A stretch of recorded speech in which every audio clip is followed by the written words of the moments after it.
In this presentation, you will learn about the critique of classical ethnography. Ethnography is where the researcher resides in the community for a long time, generally for a year or 7 to 8 months. Here, he or she observes the day-to-day activity of the people. The main point here is to look and get the actual setting and context of the community. Several ethnographers also pick up the language of the people on whom the study is being conducted. Some take the help of translators too. The goal is to get into the roots of the people and be one among them. In other words, they are looking from an insider's perspective.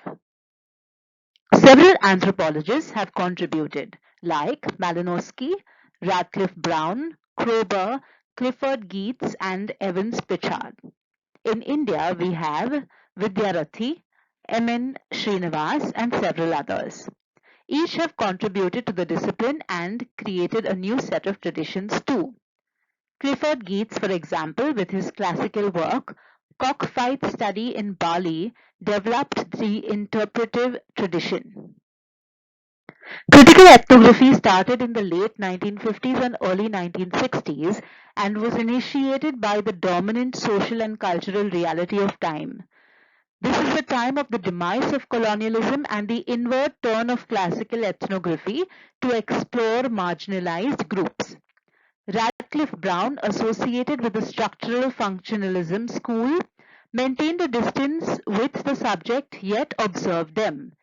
He could not learn the language of the locals. To understand the topic of critical ethnography, we will take a few texts and their work.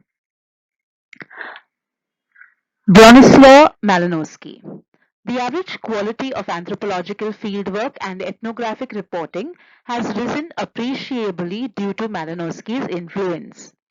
The institutional method of cultural analysis was produced integrated descriptions instead of loosely classified catalogues of traits and has stimulated the fuller recording of case material from actual behavior as a supplement to the listing of ideal patterns. Malinowski's work had a deep impact on the functionalism school and upon his followers too. His first book was The Family Among the Australian Aborigines. There are several important works like Argonauts of the Western Pacific, where he discusses the Triobrand people's culture. However, his work was appreciated, discussed in his time. Post his death, his diary was found by his wife and published. The diary revealed that he did not practice what he preached. He tried maintaining an objective view in his writings. However, his diary revealed how critical views of the Triobrand culture and their way of living. Though his work helps us know the problems ethnographers undergo, there are certain issues. It is also the best example of critical ethnography. Margaret Mead. Born in 1901, she was the best-known anthropologist of the 20th century.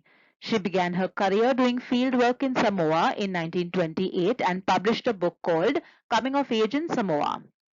Mead used the study of adolescent girls to reflect on socialization processes for children and adolescents in our own society.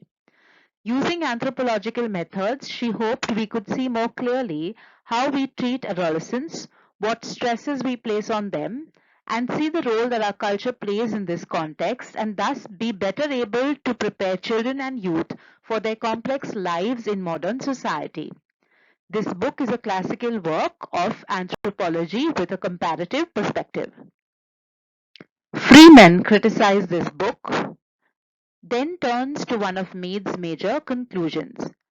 Mead alleged that adolescence in Samoa was the age of maximum ease and there were none of the stresses and storms, conflicts and troubles that characterize coming of age in Western civilization.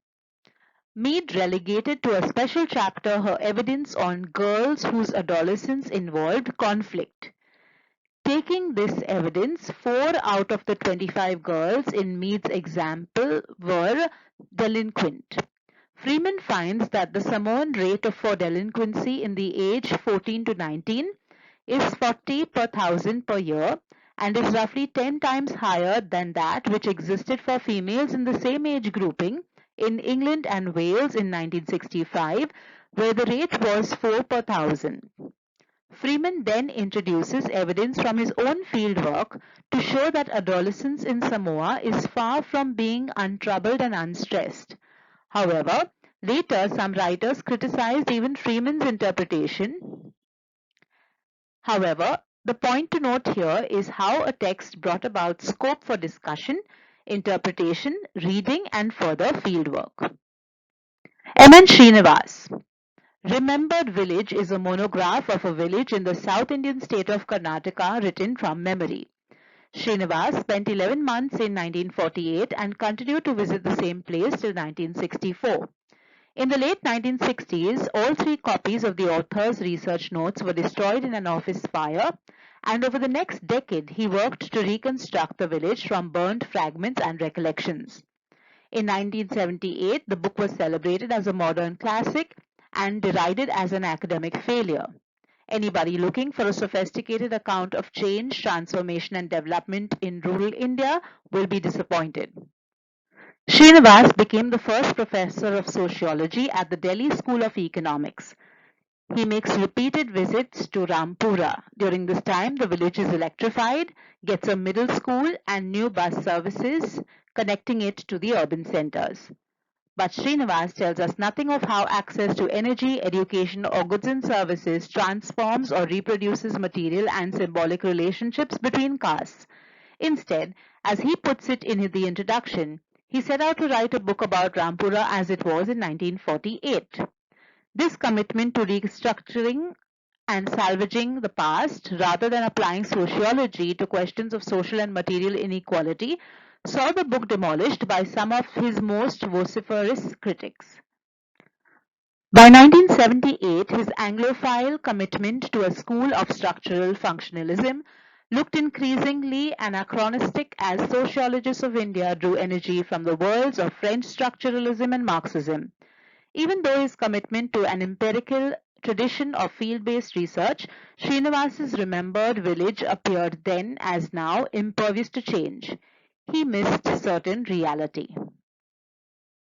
Thank you for watching the presentation. Do like, subscribe, share, and leave your comments about this presentation or any other topics you would like to learn more about.